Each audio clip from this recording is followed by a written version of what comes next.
Hello and welcome to a new episode of Nile TV Newsroom Live. I'm Raham Morsi, and if you're watching the show for the very first time, let me reintroduce you to what the show is all about. The show is composed of a number of different segments, and first we're going to take a closer look at the world of politics. Next comes business and finance, in addition to learning more about what's happening in the world of technology and the latest cultural and arts events, and ending it with the world of sport. But first off, we're going to start off with politics after the break.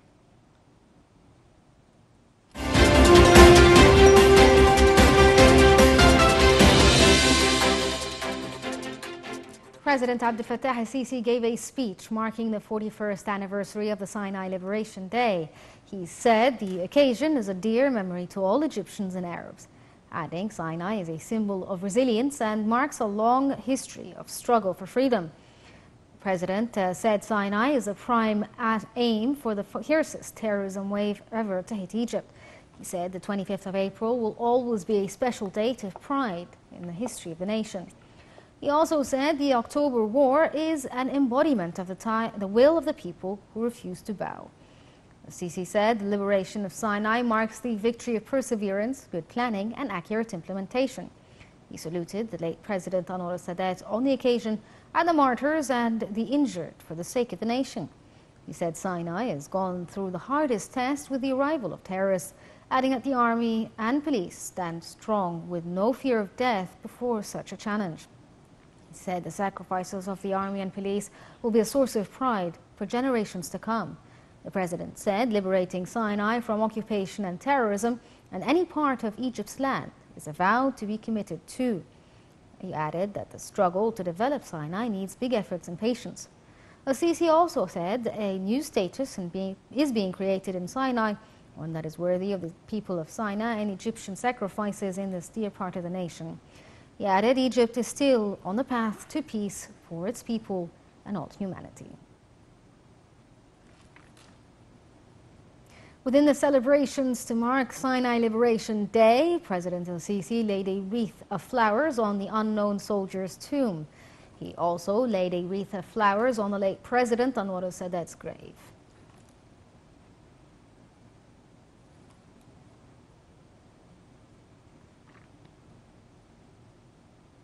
On a social media account, President Abdel Fattah al-Sisi marked the 41st anniversary of Sinai's liberation with a post congratulating the Egyptian people on this occasion.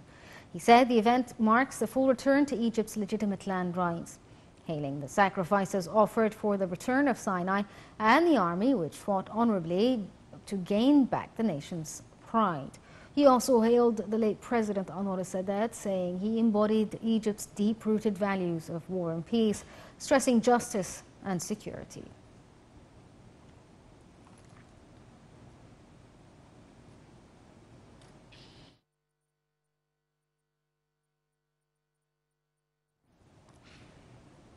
Moving on to neighboring Sudan, the Egyptian ambassador in Khartoum, Hani Salah, denied what has been reported on the death of the assistant of the Egyptian military attaché in Khartoum.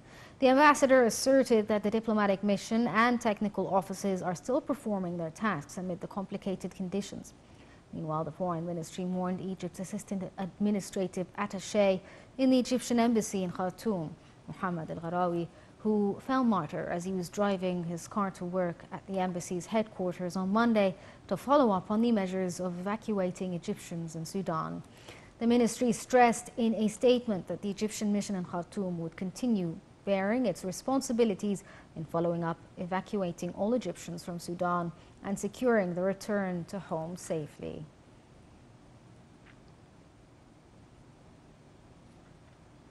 Within the framework of the state's efforts to evacuate the Egyptian citizens in Sudan, the Egyptian Foreign Ministry said 1,539 Egyptians were evacuated from Sudan in coordination with the Sudanese authorities over the last few hours. The Foreign Ministry said the embassy and consulate in Khartoum and Port Sudan, in addition to the consulate office in Wadi Halfa, are continuing coordination with citizens to evacuate them, as the number of Egyptians that have been evacuated in Sudan has reached 904 citizens since the start.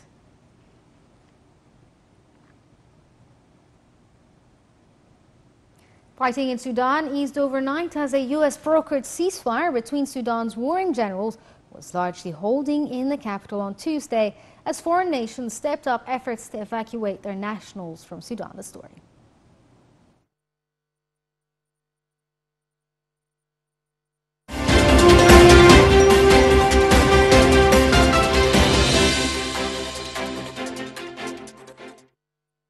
Fighting in Sudan eased overnight after the army and a rival paramilitary force agreed to a 3-day truce, allowing more Sudanese to flee on Tuesday and foreign countries to extract citizens.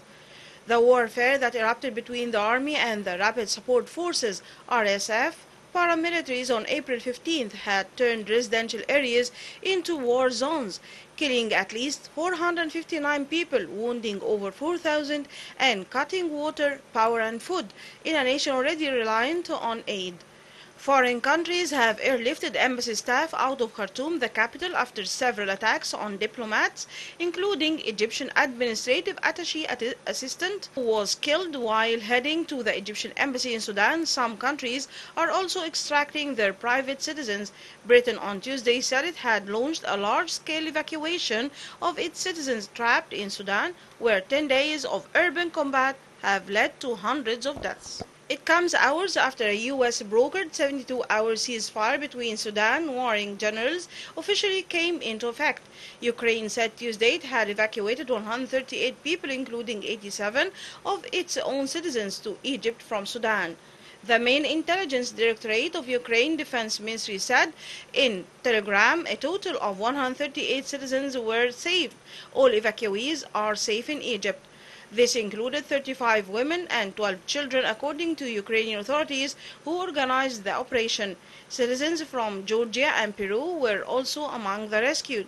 The United Nations Humanitarian Office has been forced to cut back on some of its activities. At least 5 aid workers have already been killed in Sudan since fighting broke out between rival factions on April 15th, and 2 UN agencies who lost staff, the International Organization for Migration and the World Food Programme, have suspended their activities.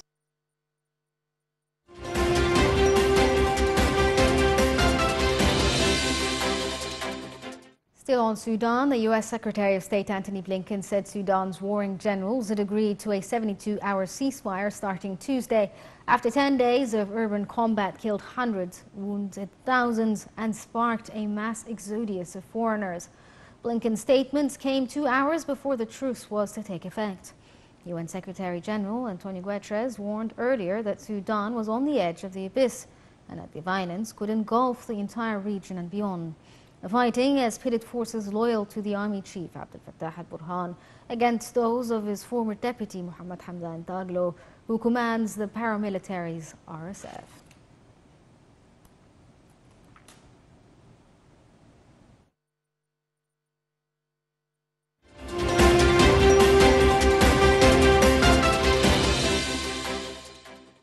Joining us over the phone to tell us more about the situation in Sudan is Dr. Sharif Amir, a political analyst. Good evening to you, sir.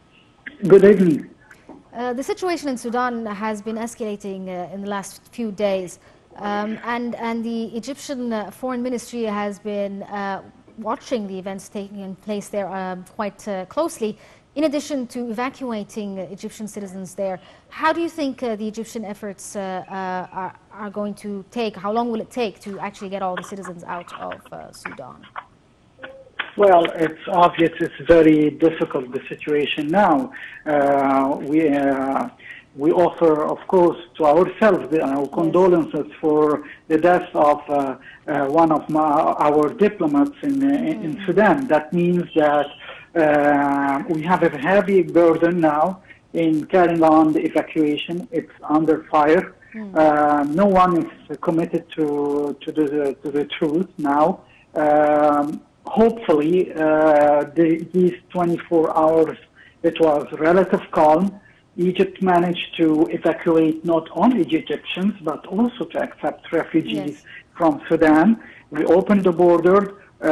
We are still in danger, in grave danger. Unfortunately, also, there is no authority that we can coordinate with inside Sudan. There is two factions fighting each other, and we are in the middle, as President Sisi said. We're not endorsing anyone against the other, but we want our people to be safe. So, as you see on all the TV screens now, all the countries are doing the same to evacuate their citizens. Yes. Egypt has the heaviest burden of all these countries because even the Sudanese hope that Egypt will host them. So we have to be prepared for a heavy task.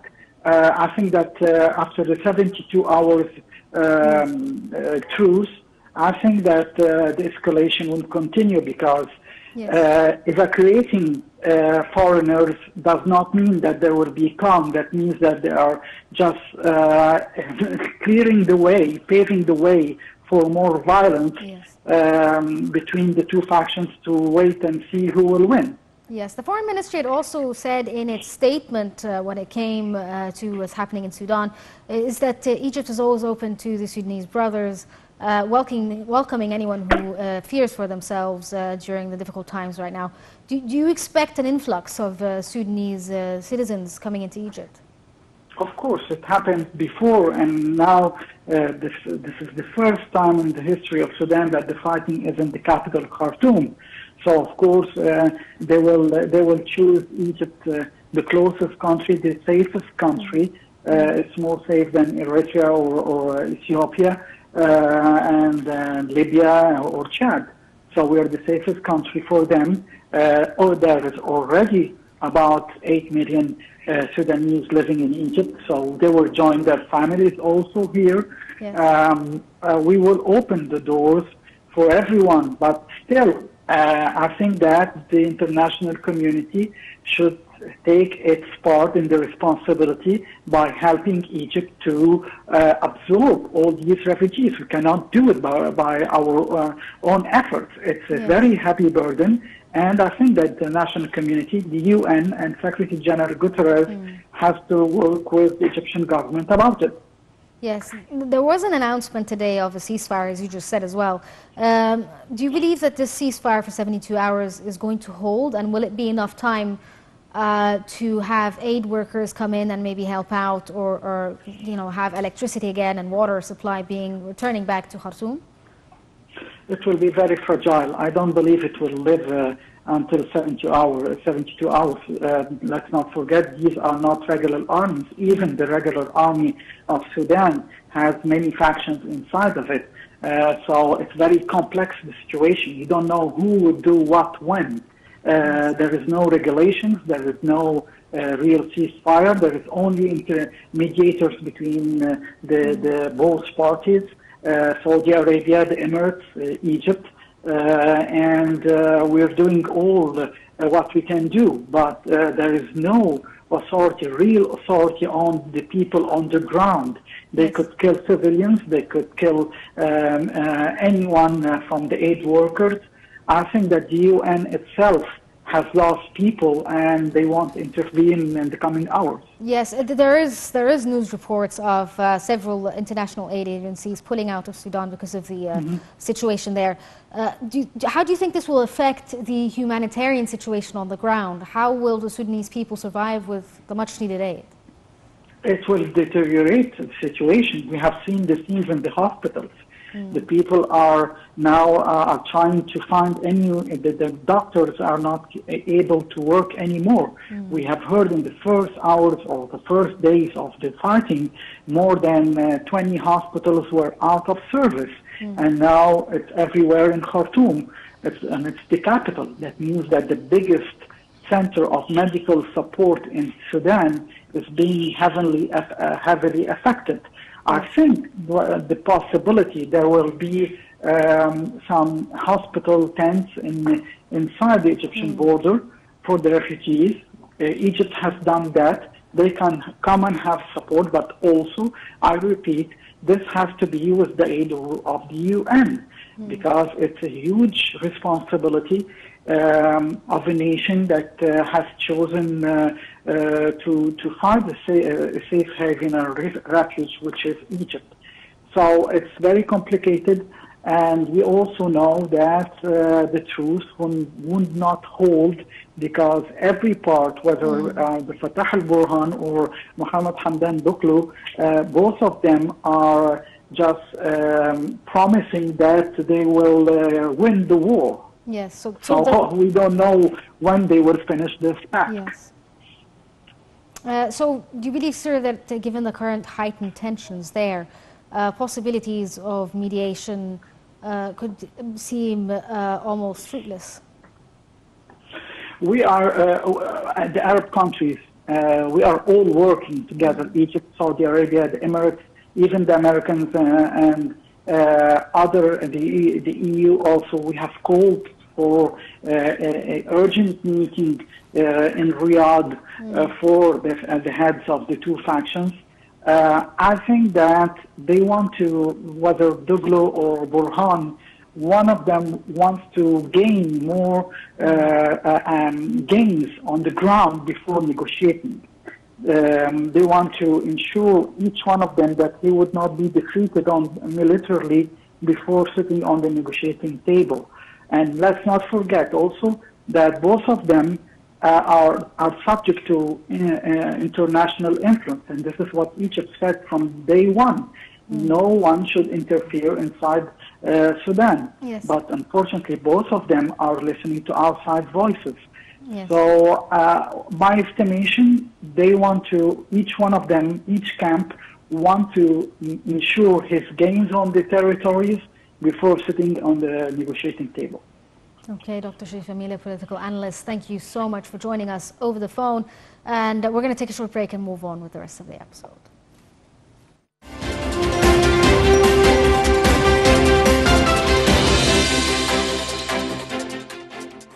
Moving to Eastern Europe, Russia will host a new round of talks on Tuesday aimed at normalizing ties between Turkey and Syria, according to Turkey's defense minister.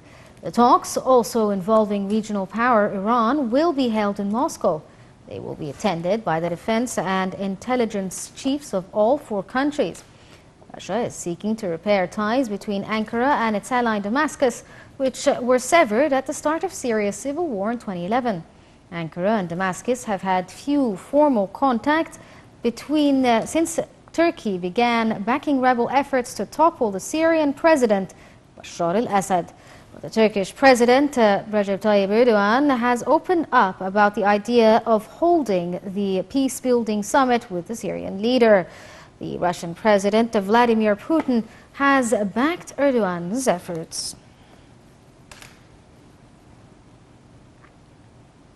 The Kremlin reaffirmed its position on Tuesday that the Black Sea grain deal is not working for Moscow, a day after the head of the United Nations handed Russia a letter as a proposal to improve and expand. The deal was brokered by Turkey and the United Nations last July to resume grain exports from the Black Sea ports, and had been severed by Russia invading Ukraine 5 months earlier. And Russia signaled that it will not allow the deal to be extended beyond May 28th, rather 18th, unless obstacles on its own food and fertilizer exports are removed. On Monday, a UN spokesperson said the United Nations had Secretary General Antonio Guterres propose to the Russian President Vladimir Putin a way forward amid impoverished extensions in the proposal that was outlined in a letter to the Russian Foreign Minister Sergei Lavrov that was delivered to Putin. A rare state visit that comes as the two nations seek to confront common concerns. The only event is only the second state visit to the U.S. of the foreign head of state during the Biden administration, following a trip by the President Emmanuel Macron to France to late 2022.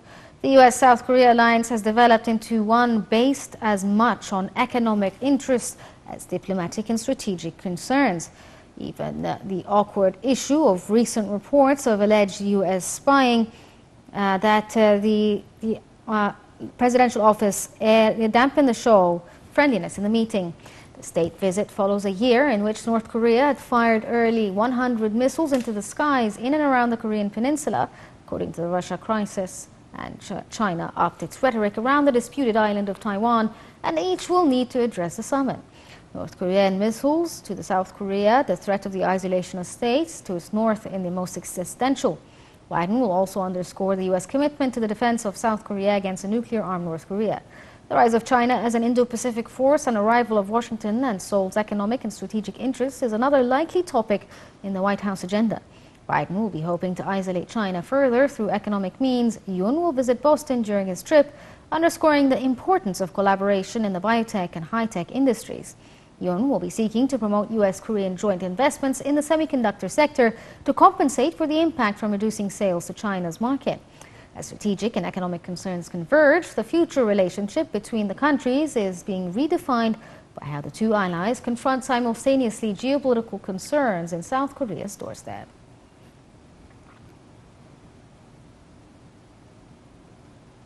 U.S. President Joe Biden on Tuesday formally announced that he's running for re-election in 2024, asking voters to give him more time to finish the job he began when he was sworn into office and set aside their concerns about extending the run of America's oldest president for another 4 years. U.S. President Joe Biden on Tuesday formally announced that he's running for re-election in 2024, asking voters to give him time to finish the job and set aside their concerns about extending America's oldest president another 4 years. Biden, who would be 86 at the end of a second term, is betting his first-term legislative achievements and more than 50 years of experience in Washington to count for more than concerns over his age. He faces a smooth path to winning his party's nomination with no serious Democratic rivals, but he's still set for a hard-fought struggle to retain the presidency in the bitterly divided nation. The announcement in a 3-minute video comes on the 4-year anniversary of when Biden declared for White House 2019, promising to heal the soul of the nation amid the turbulent presidency of Donald Trump, a goal that has remained elusive. While the question of seeking re-election has been given for most modern presidents, that's not always been the case for Biden, as an honorable swath of Democratic voters have indicated they would prefer not running, in part because of his age and concerns Biden has called totally legitimate, but ones he did not address head-on in the video. Yet few things have unified Democratic voters like the prospect of Trump returning to power. Biden's political standing within his party stabilized after Democrats notched a stronger-than-expected performance in last year's midterm elections as the president set out to run again on the same themes that buoyed his party last fall, especially on preserving access to abortion.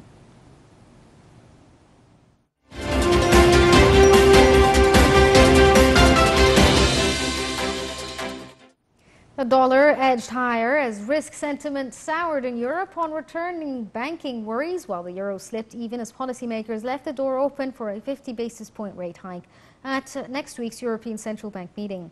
The US dollar was up 0.2% at 101.48 in a flight to safety as worries about the health of the financial system resurfaced following earnings from the First Republic Bank and UBS. News on Monday of plunging deposits at First Republic Bank served as a reminder that stability risks have not entirely died down, while UBS reported a 52% slide in quarterly income as it prepares to swallow fallen rival Credit Suisse. This week's BOJ meeting, which concludes on Friday, is the first in charge. The yen rose 0.1% to 134.08 to the dollar and was up 0.3% to 147.84 to the euro, having earlier touched an 8-year low of 148.635.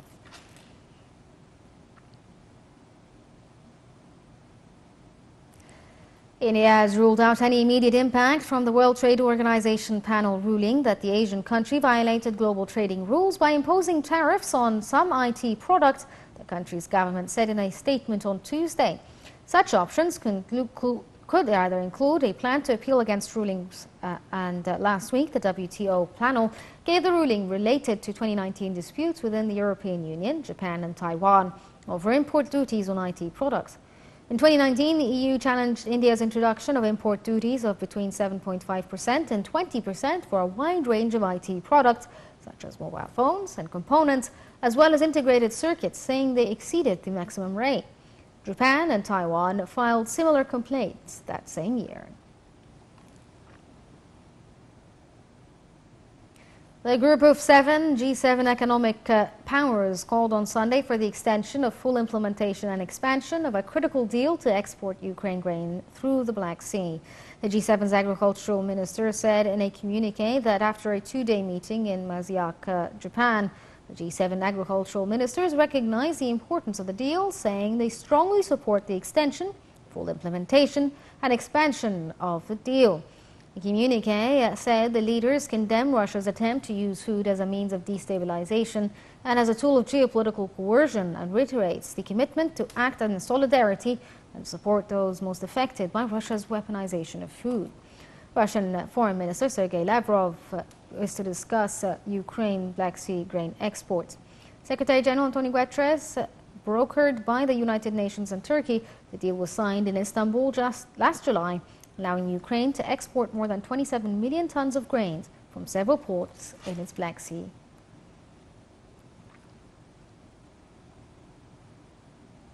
The bank's earnings report that was released on Monday showing that tens of billions were withdrawn from Credit Suisse in the first 3 months of 2023, providing clues to the towering challenges ahead of the UBS prepares an emergency takeover.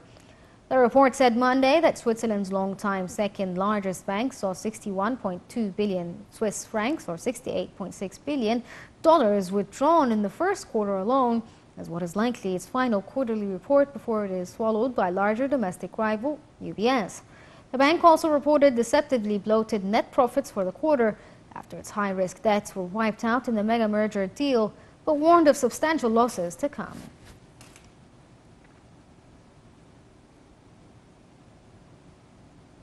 Chairman of the Cultural Tourism Marketing Committee, Mohammed Othman, stated that this year's tourist season in Luxor and Aswan has been exceptional in the first quarter, according to remarks reported by the state-owned Middle East news agency. Othman indicated on Monday that the tourism flow rate in both Upper Egypt cities increased by 22% compared to the same period last year. He says this comes in addition to 18 to 20% increase in tourist spending compared to last year's timeframes. Luxor is a popular tourist destination in southern Egypt and is known for its ancient temples and tombs, including the Karnak and Luxor temple complexes and the Valley of the Kings. Aswan is about 215 kilometers south of Luxor and is famous for the Abu Simbel temples and the Fila temple complex and the Elephantine Island, an island in the Nile home to several ancient ruins and temples. Along with increasing tourism numbers, the two cities received Belgium's Queen Matilda and Crown Princess Elizabeth, Duchess of Brabant, and Danish Prime Minister Mette Frederiksen during the first quarter of this year. Luxor and Cairo appeared among the top trending destinations in the world in 2022, according to TripAdvisor. Egypt received 11.7 million tourists in 2022, up from 8 million in 2021, marking a 46.2% increase, according to the Ministry of Tourism and Antiquities Ahmed Issa's statement in mid-March. The number of visitors to Egypt is expected to increase by 28% this year to a total of 15 million, according to the minister.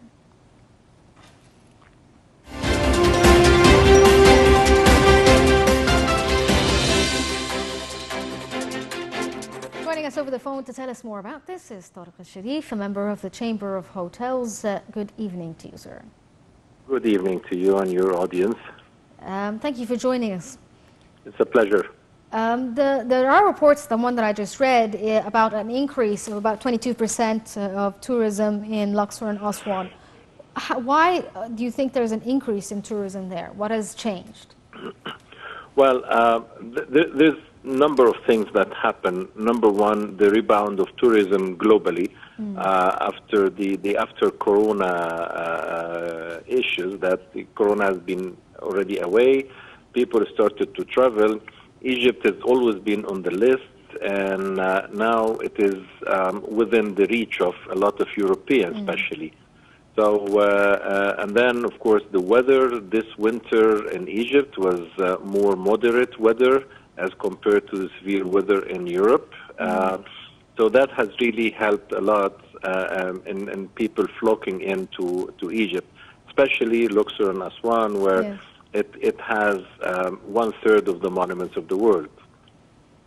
Yes, sir, how has the Ministry of Tourism and Antiquities improved its marketing game, I suppose, for Egyptian tourism? Well, there has been a number of initiatives, and of course, across the board, Egypt has promoted the destination very well in the key markets. We were able also to attract new markets to Luxor and Aswan. And then, of course, the number of events, the cultural events that took place in Luxor, especially last year and earlier this year, has put the destination as a hot destination. People have seen a number of events, fashion shows, and mega events on the TV globally, and there was a wide reach. So that has also helped people trying and decided to come and visit this place. Yes, sir, as a member of the Chamber of Hotels, can you tell us, is this increase also tangible in other areas of Egypt, not just in Luxor and Aswan? Well, I can say confidently that the first quarter this year have seen a dramatic increase as an overall compared to the same quarter last year. Yes. We've seen a number of full house or sold out situation in hotels in Cairo, in Hurghada, in Sharm el-Sheikh even, and of course Luxor and Aswan. So we're very happy to see the rebound of tourism and seeing full hotels. Now we have not seen that in a while. Yeah, sir, there are reports that the Gem Museum should be open towards the end of this year. Do you believe this will also create some sort of jump in the number of tourists visiting the country? Well, I think I lost the first part of the question. I'm sorry if you can repeat that again. The Gem Museum is expected to open towards the end of the year. Right. Do you think this will help jump the number of tourism within this year? Well, yeah, undoubtedly. I mean, we're all waiting for the opening of the Grand Museum. I think there's a lot of preparation. The museum is actually open for some events that's taking place, conferences and fashion shows and small cultural events.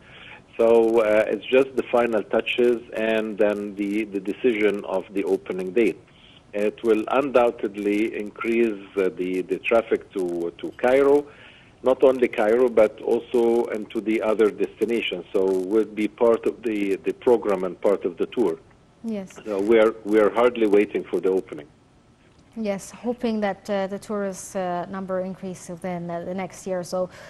Sir, do you believe that the Antiquities Ministry, along with the different chambers related to the tourism industry, have managed to coordinate to somehow better the way the industry works in the country?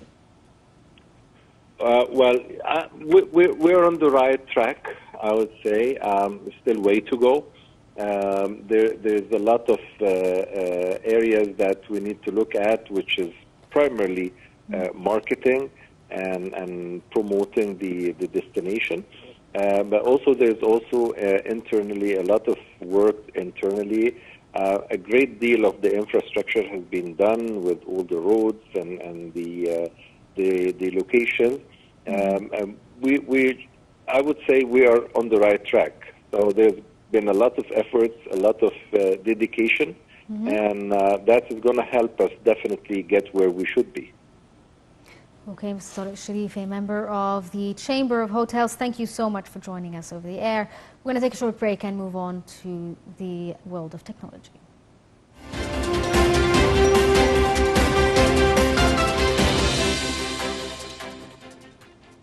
In the tech world, Starship, the most powerful rocket ever built, exploded during its first flight. But Elon Musk congratulated his SpaceX team on an exciting test of a next-generation spacecraft designed to send astronauts to the Moon, Mars and beyond. SpaceX blew up the uncrewed rocket 4 minutes after it blasted off from Starbase, the SpaceX spaceport in Boca Chica. The spectacular explosion of the SpaceX's new Starship rocket minutes after it soared off its launch pad on a first flight test is the latest vivid illustration of a successful failure business formula that serves Elon Musk's company well.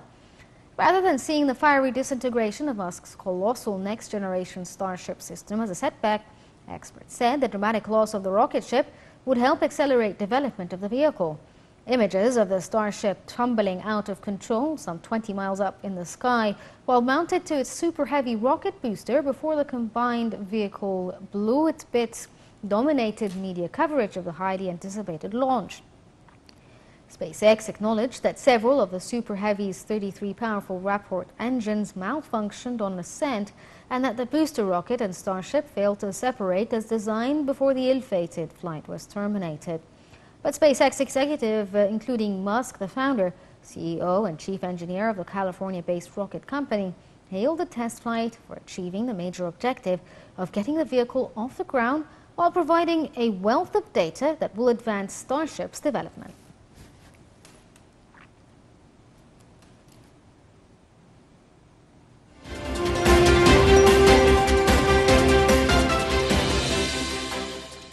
In the world of arts and culture, a first folio edition of William Shakespeare's play that was published in 1623 is being put on display.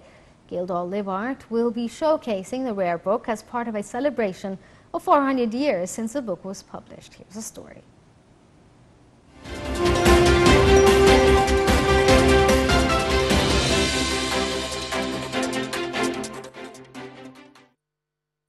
Published 7 years after the bard's death, the book contains all of his plays, another folio edition, and 2 smaller original copies of Henry IV Part 1 and Othello will also be on display.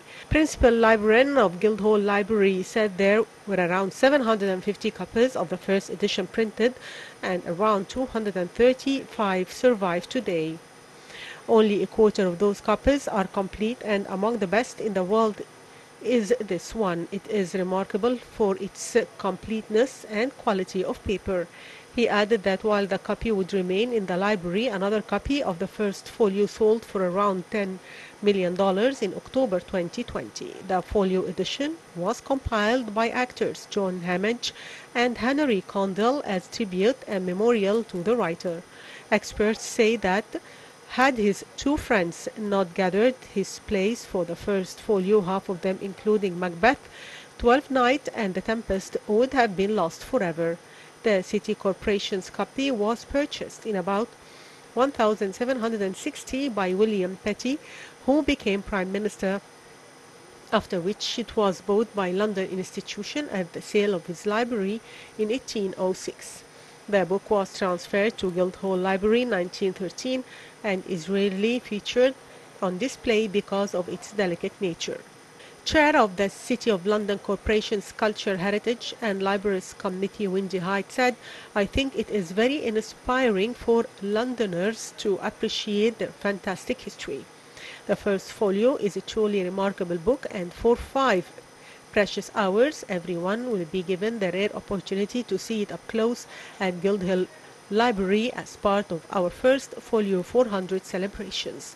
The books will be on display along with educational talks between 10:30 and 15:30 BST on Monday.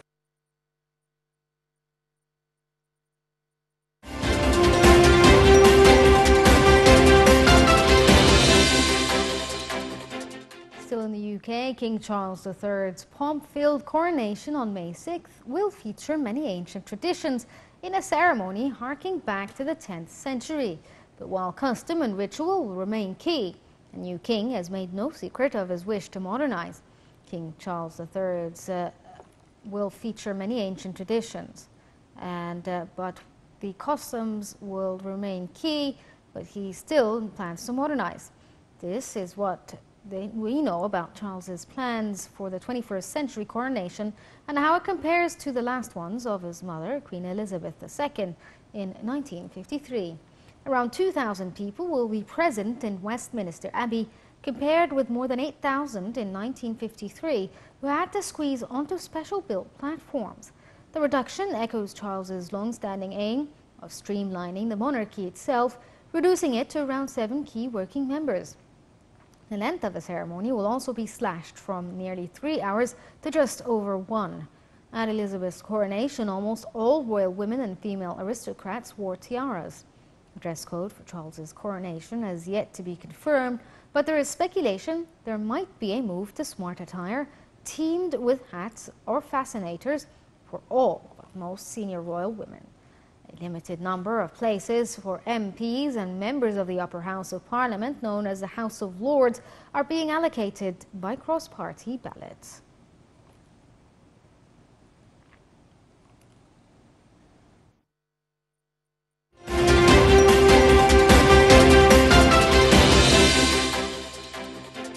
To sports, Tottenham Hotspur announced they have sacked interim coach Christian Stellini after suffering a 6-1 humiliation at Newcastle, but putting the London side top four hopes in jeopardy. Assistant coach Ryan Mason will take over head coach duties with immediate effect. Stellini had replaced fellow Italian Antonio Conte last month, with Spurs still in fourth place. The defeat at St James's Park leaves them 6 points behind Newcastle and Manchester United, having played more games. It marks the second time Mason has taken over as interim coach, having taken the reins when the club parted ways with Jose Mourinho in April 2021.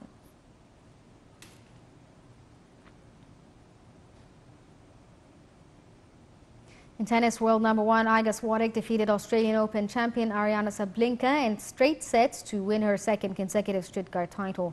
Swiatek eased past her second-ranked Belarusian opponent 6-3, 6-4 on the clay in 1 hour and 50 minutes. A first tournament triumph since February will give Swiatek a confidence boost ahead of her French Open title defense in May. The match was a repeat of last year's final in Stuttgart, which Swiatek also won in a dominant 6-2, 6-2 fashion. She is now sat atop the WTA rankings for more than a year and is a red-hot favorite for another title at Roland Garros. Swiatek is the first player to win back-to-back Stuttgart titles since Angelique Kerber in 2015 and 2016. Swiatek now holds a 5-2 record against Sabalenka and has won 8 of their 8 matches on Stuttgart clay. Finally, Elfyn Evans won the Croatia Rally for his first victory in 18 months, but celebrations were muted after the death last week of Ireland's Craig Breen. Breen died in a crash while testing for the Zagreb-based asphalt event, the 4th round of the championship. Welshman Evans now joined top of the championship with part-time teammate Sebastian Ogier as Breen's name on the side of his car, while reduced entry of 2 cars ran with a special livery of colours in the Irish flag. The win was Evans' first since Finland in October 2021. Aspika Lappi was third, his first podium of the season.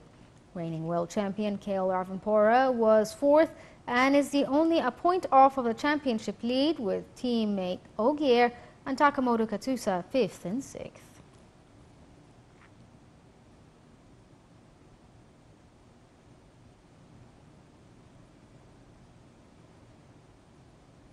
Well, this brings us to the end of the sports news and this edition of Newsroom Live. Thank you so much for joining us, and stay tuned.